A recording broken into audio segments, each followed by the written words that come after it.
So, sample problems for your isobaric. Let us talk about isobaric. But first, mas maganda kunin natin yung ating parang summary. So, nasaan na yung summary niyan? I think this is the summary. Okay, copy ko lang siya, yung buong page. Copy the page. Then, let's have it here. Every time na meron tayong samples. Para hindi kayo malilito ba. Ayan. So, we'll talk about isobaric process. So, pag isobaric, tignan natin yung ating table. So, isobaric, where is isobaric? Isobaric simply is in here. So, itong part na ito, that is isobaric, where constant yung P, the work non-flow, ito non-flow, steady flow,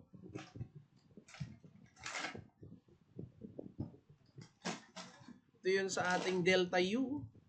Tandaan nyo may mga certain kulay yan na kung saan makikita natin na kapag process mo ay ganito, isobaric, constant process, kung nasaan yung process mo, nandun din yung heat mo. Mapapansin mo, yung heat, ito yung heat.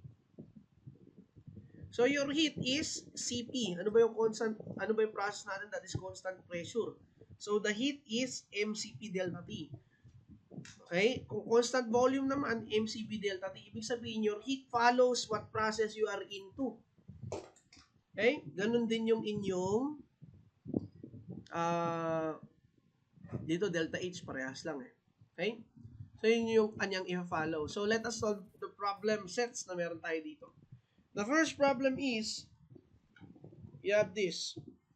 Okay? Teka lang, kunin natin yung ating salamin. Hindi natin kita. Okay. So, a piston cylinder system contains a gas with which expands under constant pressure of 1,200 pound per foot squared. Now, if the piston is placed 12 inches during the process or displaced, ibig sabihin, if this is your piston, sorry, yung pangit ng drawing ko. Natin. Yan. This is your piston and cylinder. So, ito yung kanyang top dead center. Top dead center. Ngayon, nandito siya. Yung piston mo nasa ibaba. Okay, so this is your piston. Okay, bumaba siya. From here to here, it has been displaced by 12 inch. Okay? Now, the piston diameter is 24 inch. So, malaki daw ito. 24 inch ito. Now, what is the work done by the gas? Now, referencing your item here, ano ba yung tinatawag dito na work daw? Sabi work. So, that is, wala siyang steady flow kasi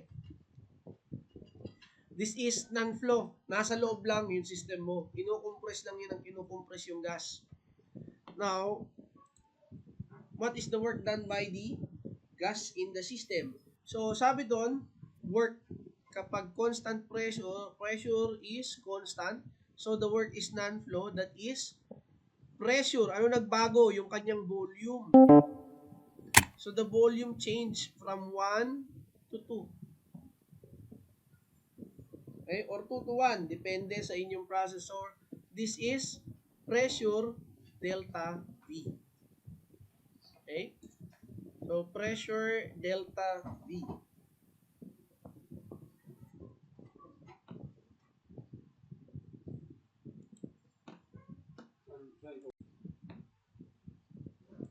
So, nandito na tayo. The constant volume. Nangyari dyan. Constant volume. Constant pressure where the volume changes. Now, yung work non-flow natin, di ba ang volume? The volume of your cylinder, that is equal to yung area ng piston times the length of the sweep ng piston dun sa cylinder. So, ano ba yung area ng cylinder? That is pi over 4 d squared times the length of the stroke. Now, we can get yung ating Wn. So, Wn is yung pressure natin, okay, our pressure given there is, alam ko nagbigay ito ay nagbigay ng 12,000 pound-foot per feet squared. So, 1,200 pound force per foot squared. Na-multiply natin sa pi over 4.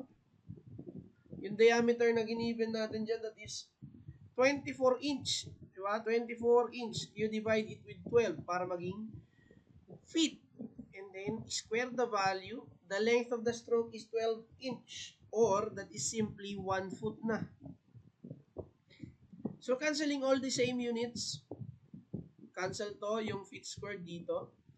Wn will be what value?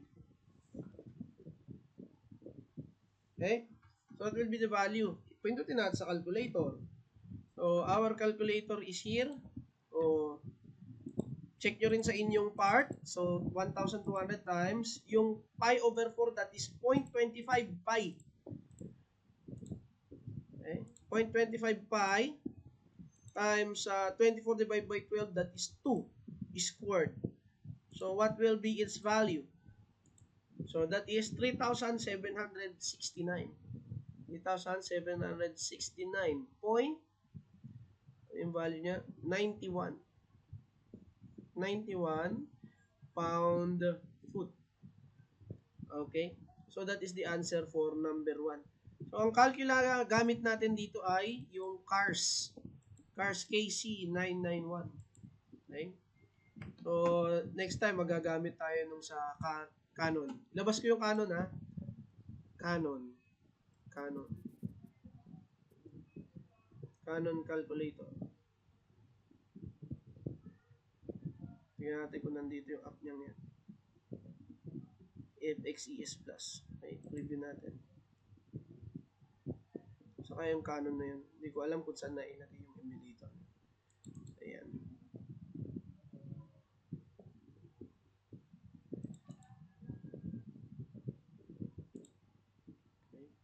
So, proceeding to the next problem. An ammonia weighing 22 kilograms, okay, is confined inside a cylinder equipped with a piston and has an initial pressure of 413 kPa, so 413 kilopascals at 38 degree Celsius. So, that is P1, okay, 413 kPa. Tapos yung kanyang T1 is 38 degrees Celsius. Now, if 2,900 kilojoules of heat is added, so Q, added to, so positive, 2,900 kilojoules, okay, to the ammonia until its pressure and temperature are 413 kPa and 100 degrees Celsius. So, hindi nagbago yung pressure. That is constant pressure nga eh. So, T2 is 100 degrees Celsius. What is the amount of work done in the fluid? Sabi dyan, what is the work done by the fluid? So, meron pang binigay ditong volume? I think not. Wala. So, yung work non-flow natin is equal to pressure that remains constant, V2 minus V1. Okay?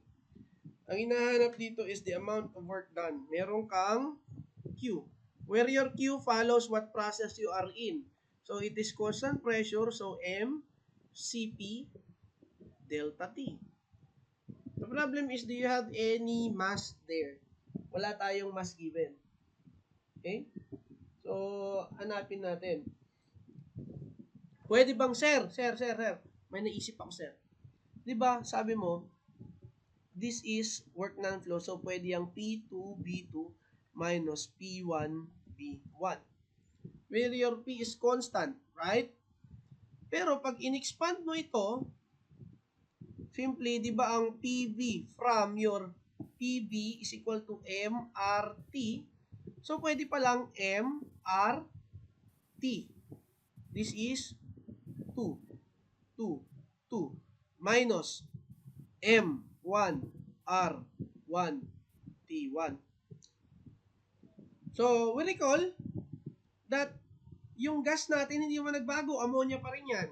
So, ibig sabihin, stating the law of conservation of mass, from the initial state to the final state, the mass remains constant, and also, universal ideal gas constant will remain the same.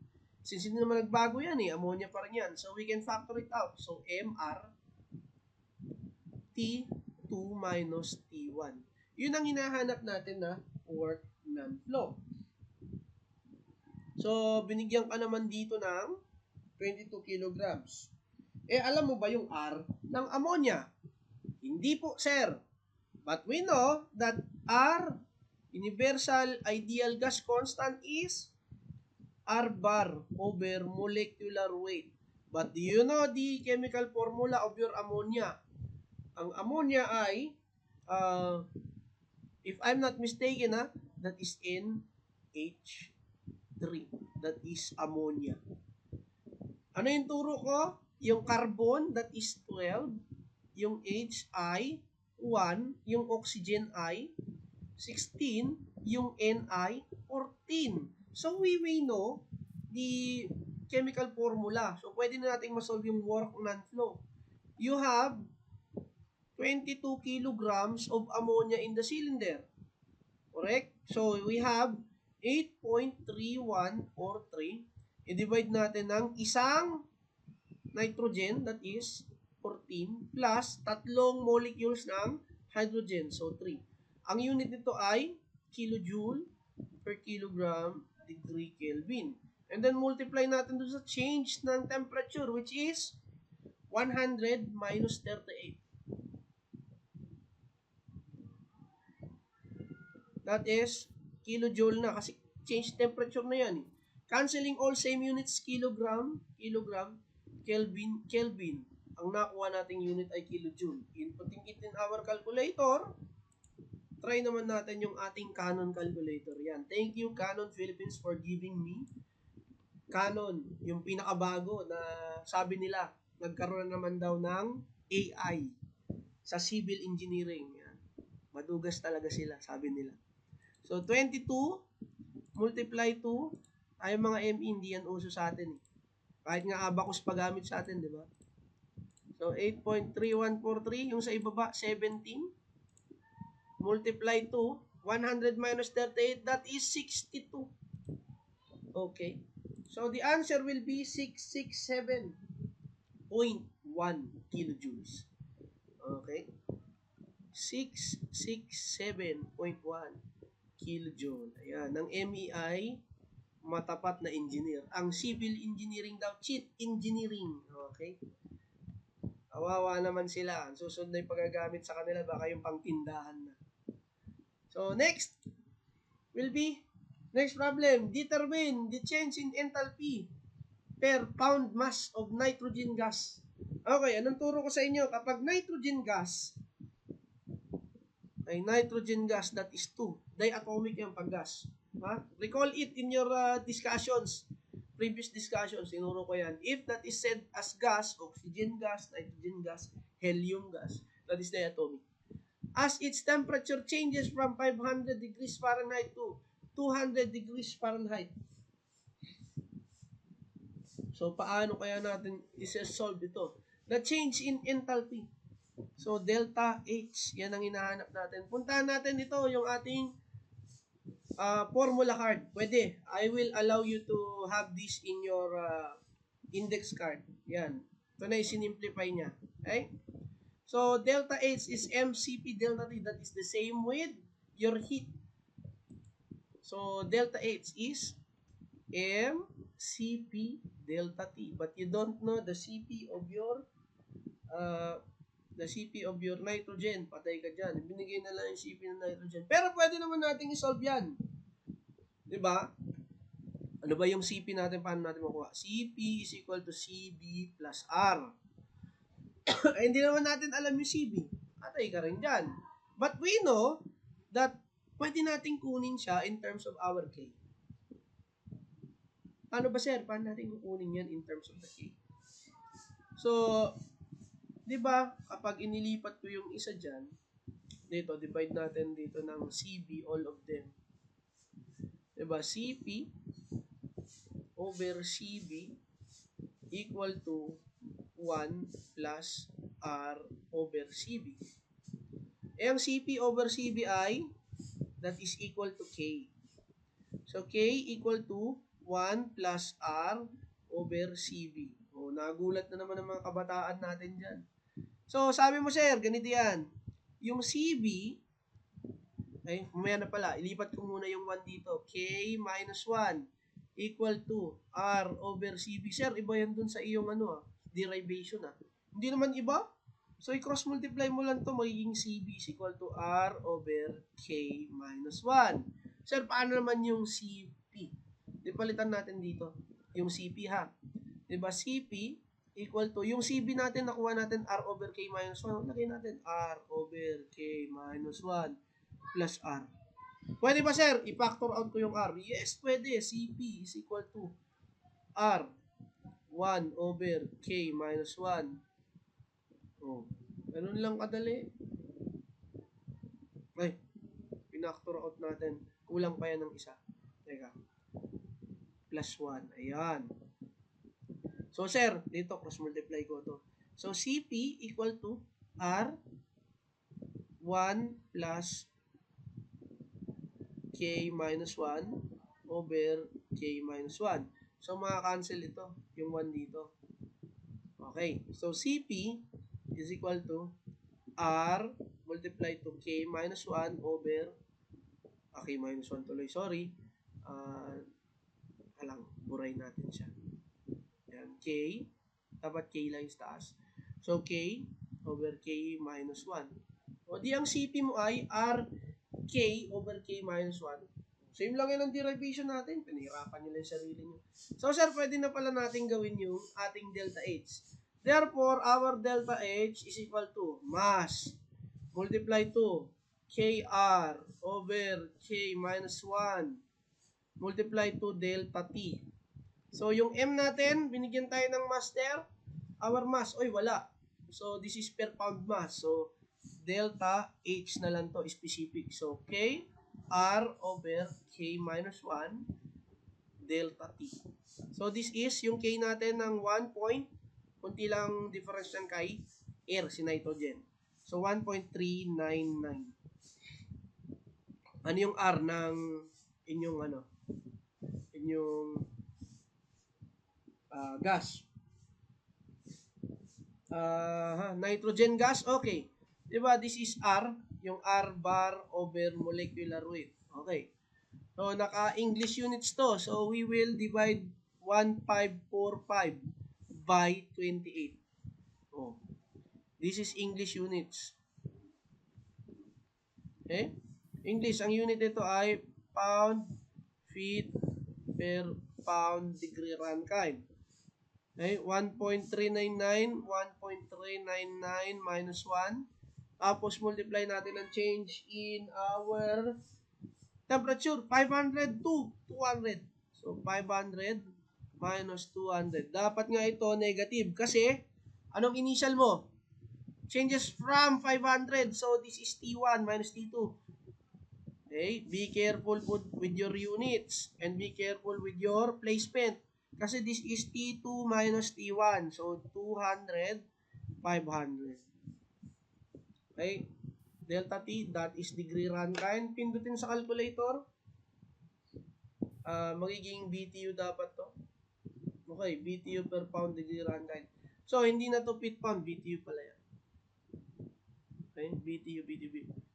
Where's my pen? Okay, draw. Okay. This is pound feet per pound degree Rankine. So, this is BTU. Okay. BTU, British Thermal Unit. So, input it in your, anong calculator gusto natin? Karsi naman. Okay, papalit-palit tayong calculator. So, 1399 multiply 2 yung nasa taas. Lahat na nasa taas, doon mo lang ilalagay. 1545 divide by 28. Di ba? Nitrogen is 14 times 2. 28. Tapos, multiply mo ng 200 minus 500, negative 300 yan. Negative 300. Tapos, 0.399. The answer is, okay, So, dapat BTU yan, kaya dapat sinolve natin, multiplying it with 778. Diba, feet pound yun? 778, di-divide natin siya. So, divided by, diba ako nag-solve? Okay. Ay, malaki siya. 1399, nakalimutan natin yung ating period. Okay, it makes difference. Sorry, wala tayong salamin. Okay? So, tapos di-divide natin siya ng 778. Ano yung 778? That is the conversion of your feet pound to BTU. So, that is negative 74.60. Negative 74.60 BTU per pound mass. Ayan, per pound. LB. Okay? So, we have solved the following. Properly ha, properly. Ito ay dapat BTU na sa taas. So, this is feet pound, feet. Yung sa baba, divide by feet pound per BTU. Canceling same units, yung R. Feet pound. Okay, natira si BTU and then si pound. Okay, the answer is BTU per pound. Okay. So, final problem for your isobaric. That is the next problem. A closed gaseous system undergoes a reversible process during which 25 BTU are rejected. Ano yung rejected dyan? Ang nire-reject lang naman ng system mo ay heat. So, that is, if rejected, negative yun. Diba? Pag nireject ka, negative ang feeling. So, 25 BTU. Ayan. So, the volume changing from the following 5 cubic foot to 2 feet, ibig sabihin that is compressed, and the pressure remains constant at 50 psia. You find the change in internal energy. Reference ulit tayo dito.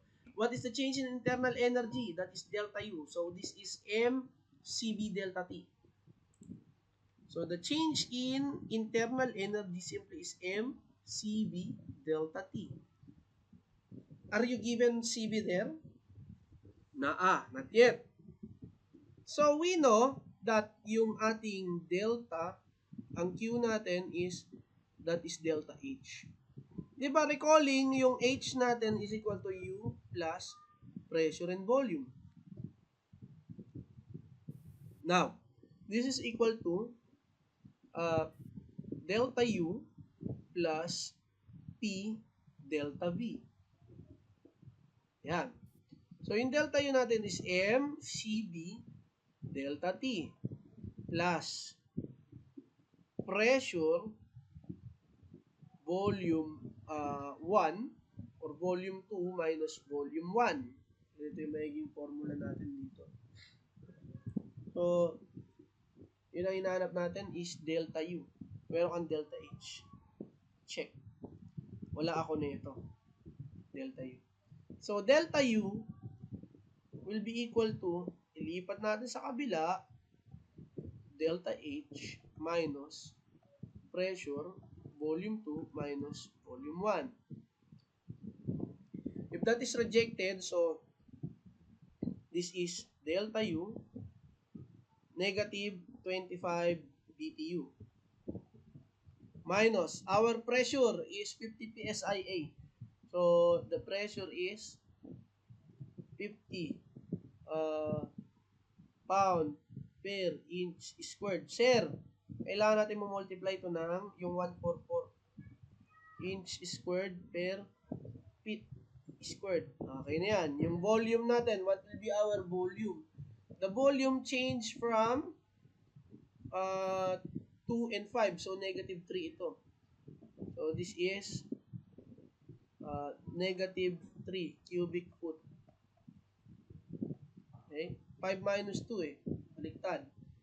And then, kailangan magiging BTU siya. So, we will divide this all by 778 feet pound per BTU.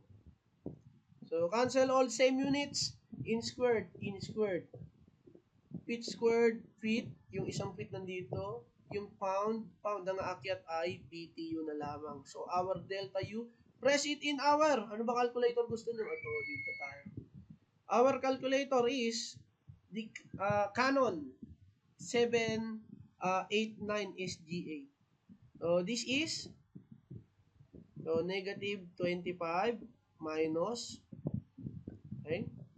So, 50 times 144 times negative 3 divided by 778. So, our answer now will be positive na yan. So, 2.7635. 2.7635 BTU. Okay, so that wraps up our discussion for your isobaric. My next 4 processes will be after this.